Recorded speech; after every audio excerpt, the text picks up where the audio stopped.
Hello friends, welcome to ब्रह्मसक्स institute. देखिए, आज हम बौद्ध धर्म के कुछ और 20 इंपॉर्टेंट एमसीक्यूज़ को इस वीडियो में डिस्कस करने वाले हैं। यह हमारा पार्ट 18 है। पार्ट 17 तक पहले ही चैनल की प्लेलिस्ट में अपलोड किए जा चुके हैं, तो आप उनको अच्छे से देख लेना। और अगर आप चैनल में नए हैं तो हमारे चैनल को सब्सक्राइब करें, ज़्यादा से ज़्यादा शेयर करें और लाइक करें, और बेल आइकन को भी दबा दें ताकि जितनी भी नई वीडियो लाऊँ आप तक आसानी से पहुँच जाए। और अगर आपको इन क्वेश्चन में कोई किसी में भी डाउट है तो आप हम कमेंट कर सकते हैं कमेंट बॉक्स में। चलिए बिना किसी देर की वीडियो को शुरू करते हैं। हमारा टॉपिक जो है चल रहा है वो बौद्ध धर्म चल रहा है। हमारा जो टॉपिक है वो बौद्ध धर्म चल रहा है। तो आप कॉपी पेंसिल लेके बैठ जाना और जो मैं जितने पॉइंट्स लिखवाऊँ आप जो इम्पोर्टेंट पॉइंट्स हैं वो नोट करते रहना। चलिए, क्वेश्चन नंबर 1 है आपका। वर्ष 1954 से 1956 में महापाषाण शैल गुहा बौद्ध संगति की अध्यक्षता किसने की थी? वर्ष 1954 से 1956 में महापाषाण शैल गुहा बौद्ध संगति की अध्यक्षता किसने की थी? Who presided over the megalithic cave Buddhist council in the year 1954-1956? भगंत जागर स्थविर, वसुमित्र, भगंत रेवत स्थविर, महास्थविर, धर्मरक्षित। किसने की थी? ऑप्शन सी आपका करेक्ट है। भगंत रेवत स्थविर ने की थी। ऑप्शन सी करेक्ट है। आप नोट कर लेना, आप इसको स्टार मार करके इंपॉर्टेंट लगा लेना, पूछा गया है। चलिए इनके बारे में कुछ जान लेते हैं। इंपॉर्टेंट फैक्ट देखिए, भदंत रेवत स्थविर जो थे वो थेरवाद बौद्ध परंपरा के एक वरिष्ठ भिक्षु थे। कौन थे? वरिष्ठ भिक्षु थे। इन्हें आचार्य बुद्ध घोष को इन्हें आचार्य बुद्ध घोष जो जिसने प्रसिद्ध बौद्ध टीकाकार लिखी है को लंका यानी श्रीलंका जाने और त्रिपिटक की अट्टकथाओं का अनुवाद करने के लिए प्रेरित करने वाला प्रमुख व्यक्ति माना जाता है। तो आप नोट कर लेना। भदंत रेवत स्थविर was a senior monk in the Theravada Buddhist tradition. He is considered the key figure who inspired Acharya Buddhaghosh to travel to Lanka and translate the Arthakathas of the Tripitakas. तो ये आप important point note कर लेना। जो भदंत रेवत स्थविर हैं वो थेरवाद बौद्ध परंपरा से संबंधित थे, भिक्षु थे, और इन्हें जो आचार्य बुद्ध घोष को इन्हें जो था बुद्ध घोष को लंका जाने और त्रिपिटक का अट्टकथाओं का अनुवाद करने के लिए क्या किया जाता है? प्रेरित करने वाला व्यक्ति माना जाता है। ठीक है, ये आप अच्छे से नोट कर लेना। चलिए क्वेश्चन नंबर 2 देखते हैं। क्वेश्चन नंबर 2 है, किस शासक के शासनकाल में महायान संप्रदाय का उदय हुआ? ये भी इम्पोर्टेंट क्वेश्चन है, आप इसको स्टार मार करके इम्पोर्टेंट लगा लेना। इम्पोर्टेंट देखिए, किस शासक के शासनकाल में महायान संप्रदाय का उदय हुआ ये आपको बताना है। During the reign of which ruler did the Mahayana sect emerge? Kanishka के, धर्मपाल के, अशोक के, अजातशत्रु के? तो इसका ऑप्शन है आपका कनिष्क। ऑप्शन ए करेक्ट है। कनिष्क के शासनकाल में महायान संप्रदाय का उदय हुआ था। चलिए इसके बारे में जान लेते कुछ।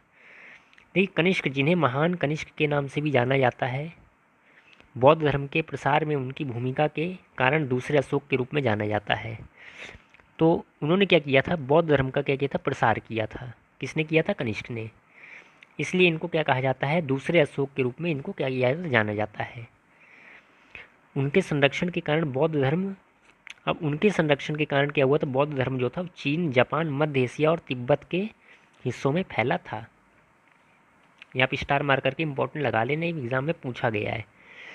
ठीक, चलिए इंग्लिश में अगर आप नोट करना चाहते तो नोट कर लीजिए, मैं एक बार पढ़ देता हूँ। देखिए, Kanishka the great is known as the second Ashokas because of the role in the spread of Buddhism. He patronage led to the spread of Buddhism to China, Japan, much of central Asia and Tibet. Clear? चलिए next question देखते हैं। Question number 3। देखिए, video थोड़ा बड़ी होगी क्योंकि इसमें जो एक्सप्लेनेशन है वो थोड़ा बड़े हैं, इसलिए आप एकदम धैर्य से आराम से चीज़ों को नोट करिए, और कोई भी क्वेश्चन में डाउट है तो आप हमें कमेंट कर देना कमेंट बॉक्स में, हम उसके उत्तर आपको एक्सप्लेन कर देंगे। क्लियर। चलिए क्वेश्चन नंबर 3 देखते हैं। क्वेश्चन नंबर 3 है, हीनयान और महायान संप्रदायों के बीच मूलभूत अंतर क्या है। इंपॉर्टेंट क्वेश्चन है, स्टार मार करके इंपॉर्टेंट लगा लेना। हीनयान और महायान के बीच संप्रदाय के बीच अंतर क्या है, आपको बताना है। What is the fundamental difference between the Hinayana and Mahayana schools. स्तूपों की पूजा, भगवान और देवी की पूजा, जाति मुक्त समाज, बोधिसत्व एवं अरहत। तो हीनयान और महायान संप्रदायों के बीच मूलभूत अंतर क्या है, बोधिसत्व और अरहत है। Option D. ये थोड़ा टाइपिंग मिस्टेक हो गई है, इसको आप डी कर लेना, ऑप्शन डी, बोधिसत्व और अरहत। क्लियर, ये आप नोट कर लेना। चलिए इसकी एक्सप्लेनेशन, थोड़ा फैक्ट जान लेते हैं। देखिए, बोधिसत्व और अरहत बौद्ध धर्म के दो प्रमुख आध्यात्मिक आदर्श हैं। जो बोधिसत्व हैं और अरहत है, ये बौद्ध धर्म के दो आध्यात्मिक आदर्श हैं। Bodhisattva and Arhat are two major spiritual ideals of Buddhism. देखिए, अरहत जो है ये थेरवाद परंपरा से संबंधित है, और अरहत जो थे ये क्या थे, वे साधक हैं जो स्वयं निर्वाण प्राप्त कर दुखों से मुक्त होते थे। अरहत वे साधक हैं जो स्वयं निर्वाण प्राप्त कर दुखों से मुक्त होते हैं। Arhat the seekers who attain निर्वाण and the free from sufferings. ठीक, बोधिसत्व जो हैं ये वे करुणामयी प्राणी हैं जो सभी प्राणियों की मुक्ति के लिए स्वयं का निर्वाण त्याग कर बुद्धत्व प्राप्त करने का संकल्प लेते हैं। बोधिसत्व आर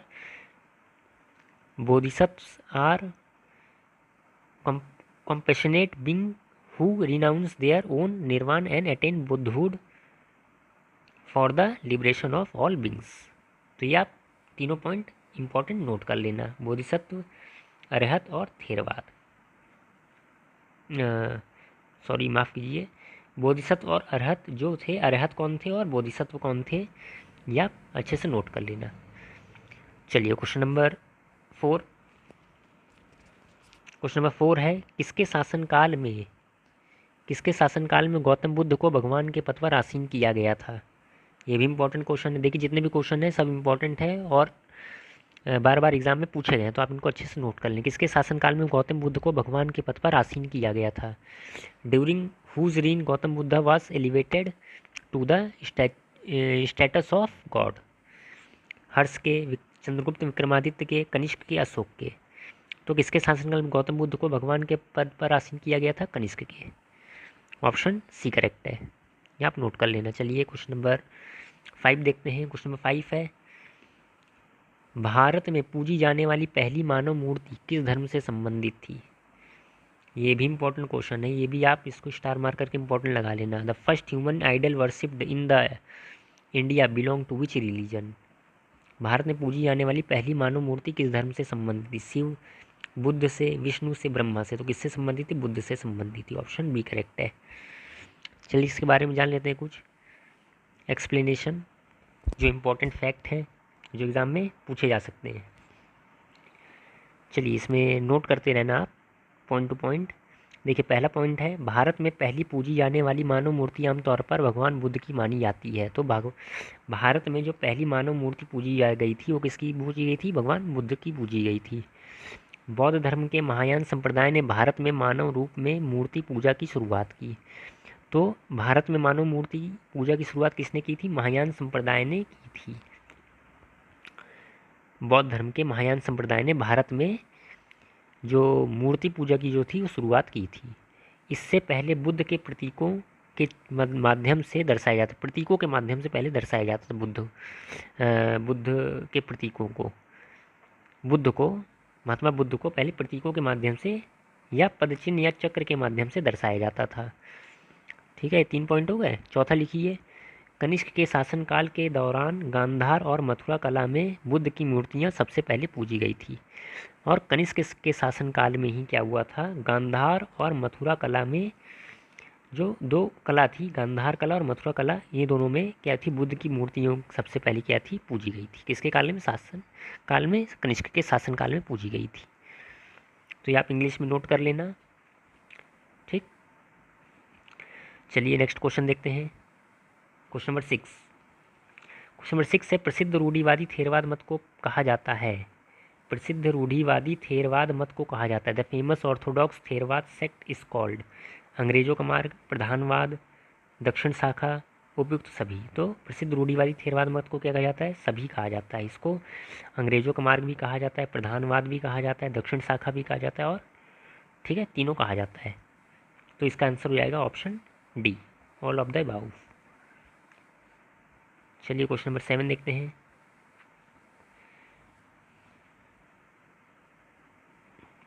क्वेश्चन नंबर 7 है,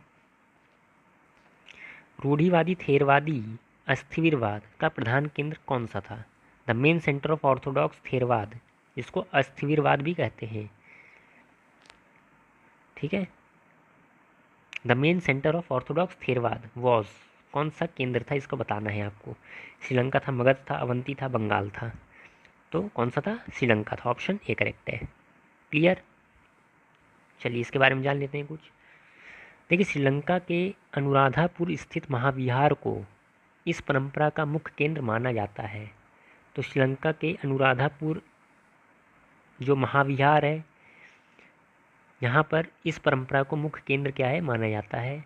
श्रीलंका के अलावा यह थाईलैंड, म्यांमार, अब ये कहाँ कहाँ फैला था? श्रीलंका के अलावा जो थेरवाद संप्रदाय था ये कहाँ कहाँ फैला था? देखिए, श्रीलंका के अलावा, श्रीलंका में तो फैला ही था, पर और भी जगह ये फैला हुआ था। कहाँ कहाँ फैला था? थाईलैंड में, म्यांमार में, जिसको पहले बर्मा कहते थे, कंबोडिया में, लाओस में भी प्रमुखता से प्रचलित था।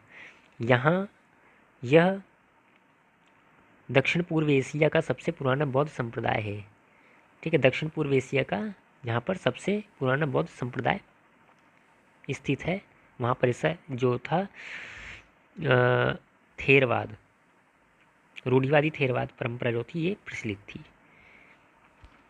चलिए, Mahavir and Anuradhapura in Sri Lanka is considered the main centre.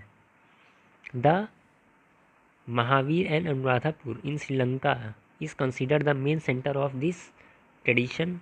Besides Sri Lanka, it is also prominently practiced in Thailand, Myanmar, Cambodia, Laos, where it is the oldest Buddhist sect in Southeast Asia. तो आप English में भी ये note कर लेना। और एक point और नोट कर लेना जो इम्पोर्टेंट है, पूछा जा सकता है। देखिए, भारत में बोध गया और सारनाथ को थेरवाद के सबसे पवित्र तीर्थ स्थल माना जाता है। तो पूछा जाएगा जो थेरवाद जो परंपरा है, सबसे पवित्र तीर्थ स्थल भारत में कहाँ पर है? यह तो भारत में बोध गया और सारनाथ, ये जो दो जगह हैं भारत में, ये थेरवाद के सबसे पवित्र तीर्थ स्थल जाने जाते हैं, माने जाते हैं। Bodh Gaya and Sarnath are consider the holiest pilgrimage site of Theravada in India. तो ये भी आप नोट कर लेना। चलिए नेक्स्ट क्वेश्चन देखते हैं। Question number 8। क्वेश्चन नंबर 8 है, महासांगिकों का प्रधान केंद्र कौन सा था? What was the main centre of Mahasanghikas? Kashmir, Magadha, Avanti, Bengal. तो कौन सा था? बंगाल। बंगाल नहीं था। महासांगिक का प्रधान केंद्र कौन सा था? मगध था। ऑप्शन बी करेक्ट है। चलिए क्वेश्चन नंबर 9 देखते हैं। क्वेश्चन नंबर 9 है, बौद्ध धर्म में हीनयान संप्रदाय को क्या कहा जाता है? महायान, श्रावकयान, वृहतयान, एकयान।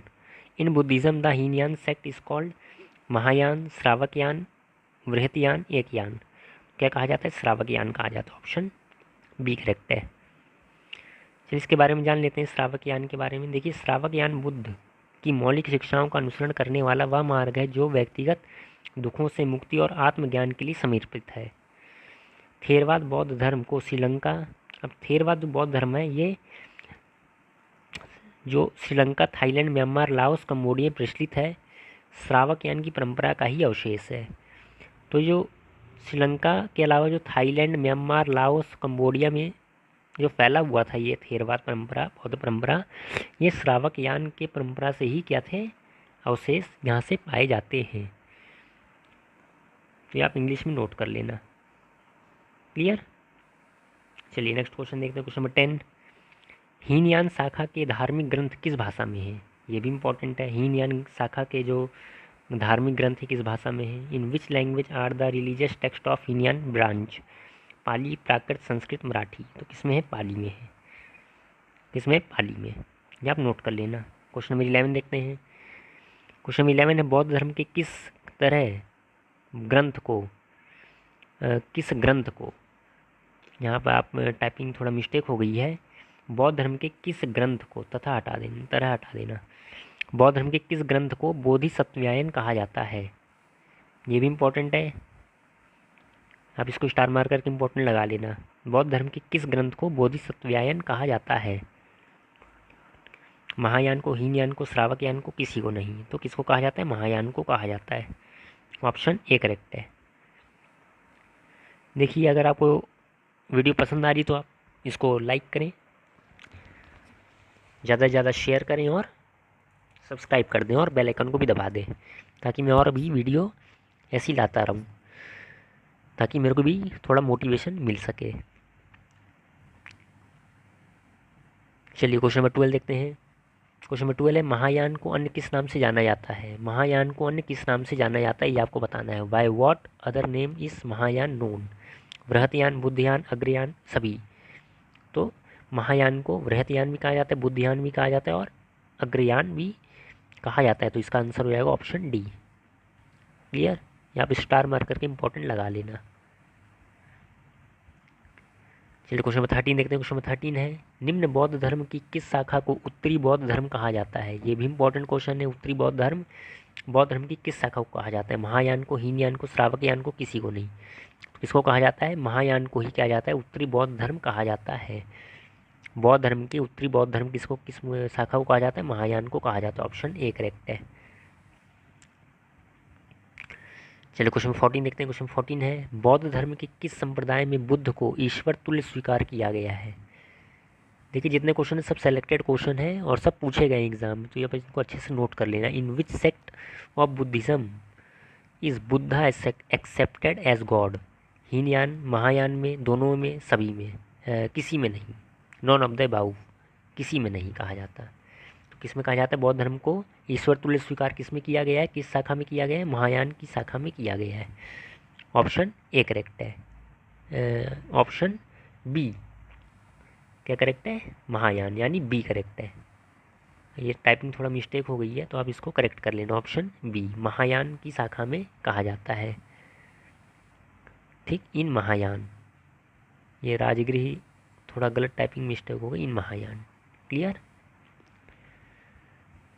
चलिए क्वेश्चन 15 देखते हैं। क्वेश्चन 15 है, महायान बौद्ध धर्म में बोधिसत्व अवलोकितेश्वर को किस नाम से जाना जाता है? By what other name of Bodhisattva Avalokiteshvara known in Mahayana Buddhism? Maitreya, Padmapani, Manjushri, Vajrapani. तो महायान बौद्ध धर्म में बोधिसत्व अवलोकितेश्वर किसे कहा जाता है? पद्मपाणि को कहा जाता है। ऑप्शन बी करेक्ट है। इनका दूसरा, पद्मपाणि का दूसरा जो उपाधि थी वो कौन सी थी? बोधिसत्व अवलोकितेश्वर भी इनको कहा जाता था। जिनके बारे में जान लेते हैं कुछ। देखिए, इनका सबसे प्रसिद्ध चित्रण अजंता की गुफा में लगभग 5वीं शताब्दी के अंत, लगभग 470 ईस्वी का माना जाता है। तो सबसे प्रसिद्ध चित्रण जो था अजंता की गुफा में इनका मिलता है। किनका? जो पद्मपाणि है, जो लगभग 5वीं शताब्दी के अंत और लगभग 477 ईस्वी तक ये क्या है माना जाता है इनका चित्रण। ठीक,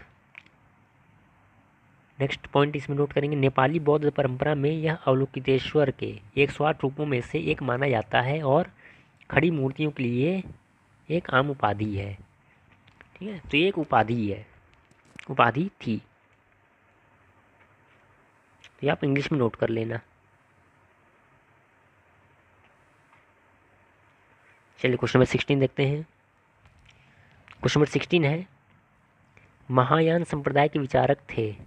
ये भी इम्पोर्टेंट है, आप इसको स्टार मार करके इम्पोर्टेंट लगा लेना। ठीक, the thinker of Mahayana sect was अश्वघोष, नागार्जुन, असंग, सभी। तो महायान संप्रदाय के जो विचारक थे कौन थे? अश्वघोष भी थे, नागार्जुन भी थे और असंग भी थे। तो इसका ऑप्शन हो जाएगा ऑप्शन डी, सभी है, ऑल ऑफ द अबाउ।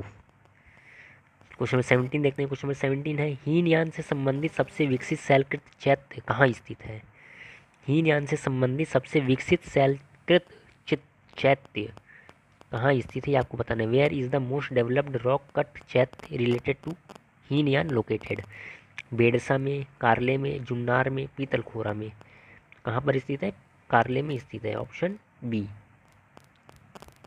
चलिए क्वेश्चन नंबर 18 देखते हैं। क्वेश्चन नंबर 18 है, गांधार की भिक्षुणियों के रचनाकार है कौन है, ये आपको बताना है। गांधार की भिक्षुणियों के रचनाकार कौन है? Who is the author of none of Gandhar? Bhisham Sahni है, विष्णु प्रभाकर है, फणीश्वरनाथ नेहरू है, नामवर सिंह है। तो कौन है? विष्णु प्रभाकर है, ऑप्शन बी करेक्ट है। तो विष्णु प्रभाकर ने एक रचना की थी जिसका क्या नाम था? गांधार की भिक्षुणी। गांधार की भिक्षुणी नाम था, ये आप नोट कर लेना। चलिए क्वेश्चन नंबर 19 देखते हैं। अमरावती स्तूप का निर्माण किसके शासनकाल में हुआ था? During whose reign was the Amaravati stupa build? शुंगों के, गुप्तों के, सातवाहनों के, मौर्यों के? तो किसके थे? सातवाहनों के। ये इंपॉर्टेंट क्वेश्चन है, ये एग्जाम में पूछा गया है।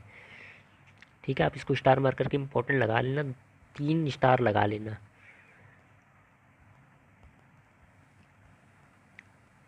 देखिए इसके बारे में अब जान लेते हैं कुछ फैक्ट जो पूछे जा सकता है। देख, कर्नल कॉलिन मैकेंजी ने अमरावती स्तूप को 1797 में सबसे पहले सर्वेक्षण किया था। तो सबसे पहले सर्वेक्षण किसने किया था? कर्नल कॉलिन मैकेंजी ने अमरावती स्तूप का सर्वेक्षण किया था। कब किया था? 1797 में। इसका निर्माण सातवाहन वंश के शासक वशिष्ठिपुत्र पुलमावी, जो गौतमीपुत्र सातकर्णी के पुत्र थे, ने किया था। कब किया था? 2री शताब्दी ईसा पूर्व में से 3री शताब्दी ईस्वी के बीच इसका क्या किया था? विस्तार किया था इन्होंने, और जीर्णोद्धार और इसे सफ़ेद संगमरमर से अलंकृत किया था। क्लियर? तो वशिष्ठिपुत्र पुलमावी ने 2री शताब्दी ईसा पूर्व से 3री शताब्दी ईसा पूर्व में इसका विस्तार, जीर्णोद्धार और सफ़ेद संगमरमर से अलंकृत करवाया था इसको, जिससे यह एक भव्य चैत्य, महाचैत्य बन गया था। इंग्लिश में नोट करना चाहते हैं, इंग्लिश में नोट कर सकते हैं, मैं रिपीट कर दे रहा हूँ इंग्लिश में। देखिए लिखिए, colonel Colin Mackenzie was surveyed the Amaravati stupa in 1797। It was build by the Satavahana dynasty ruler Vashishthiputra Pulumavi, son of Gautamiputra Satakarni. या आप ब्रैकेट में लिख देना, son of Gautamiputra Satakarni, between the 2nd century BCE and the 3rd century CE। कब किया था? 2nd सेंचुरी BCE से 3rd century CE तक इन्होंने जो था वो इसका विस्तार करवाया था, जीर्णोद्धार करवाया था और सफ़ेद संगमरमर से इसको अलंकृत करवाया था। Who expanded, renovated and ornamented it with white marble, Palnad marble, जिसको पैलेड मार्बल भी बोलते हैं, making it a magnificent Mahachaitya. Clear? चलिए क्वेश्चन नंबर 20 देखते हैं। क्वेश्चन नंबर 20 है, किस स्तूप का संबंध भगवान बुद्ध के जीवन की किसी घटना से नहीं है? भगवान बुद्ध का जीवन के किसी घटना से नहीं है। किस स्तूप का संबंध नहीं है इसमें से?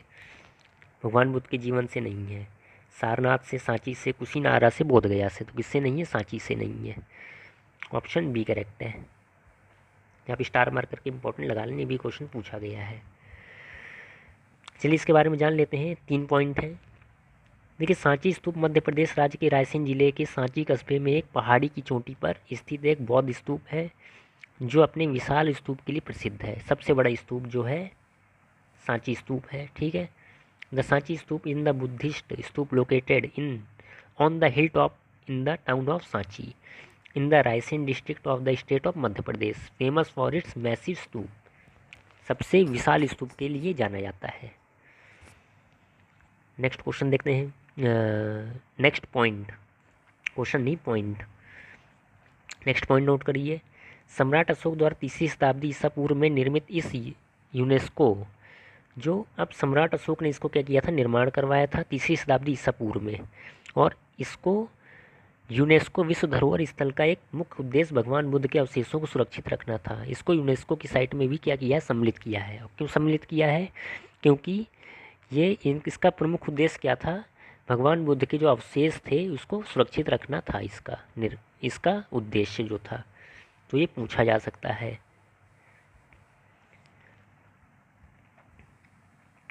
लास्ट पॉइंट नोट करेंगे। लास्ट पॉइंट है, यह बौद्ध कला और वास्तुकला का बेहतरीन उदाहरण है। यह बौद्ध कला और वास्तुकला का बेहतरीन उदाहरण है जो मौर्य काल से लेकर गुप्त काल लगभग 3री शताब्दी ईसा पूर्व से 12वीं शताब्दी ईसा पूर्व तक के इतिहास को ये क्या है दर्शाता है। It is a fine example of Buddhist art and architecture reflecting the history from the Mauryan period to the Gupta period about 3rd century BCE to 12th century CE। Clear. तो ये थे हमारे कुछ 20 इंपॉर्टेंट MCQs बौद्ध धर्म से संबंधित। ये हमारा था पार्ट 18। अगर आपको ये वीडियो पसंद आई तो आप इसको लाइक करें, शेयर करें और ज़्यादा से ज़्यादा सब्सक्राइब करें और बेल आइकन को भी दबा दें ताकि जितनी भी वीडियो लाऊँ आप तक आसानी से पहुंच जाएं। और अगर आप TGT, PGT, LT, GIC, GDC, UP का कोई एग्ज़ाम है, MP का कोई एग्ज़ाम है, बिहार का कोई एग्ज़ाम है, ये किसी भी एग्ज़ाम की आप तैयारी कर रहे हैं, क्लियर, तो आप हमारे चैनल को जल्दी जल्दी सब्सक्राइब कर लें ताकि मेरे को और मोटिवेशन मिले। और ये जो सभी एग्ज़ाम है इसकी हम तैयारी इस चैनल में करवाते हैं, तो जल्दी जल्दी हमारे चैनल को सब्सक्राइब कर लें। क्लियर। चलिए मिलते हैं अगली वीडियो में, तब तक के लिए बने रहिए, देखते रहिए मेरा चैनल। ठीक, चलिए, थैंक यू।